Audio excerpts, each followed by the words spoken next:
بسم اللہ الرحمن الرحیم۔ ناظرین کرام، آج ہم بات کرتے ہیں پائے کھانے کا ذکر۔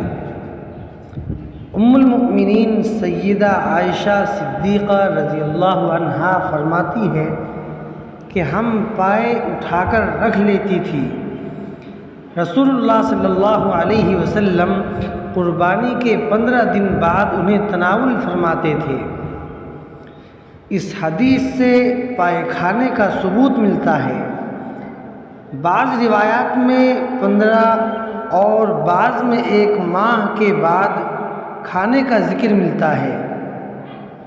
سہولت کے مد نظر کسی وقت بھی پائے کھائے جا سکتے ہیں۔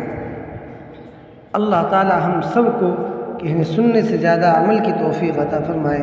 سبحان اللہ بحمدہ، سبحان اللہ العظیم۔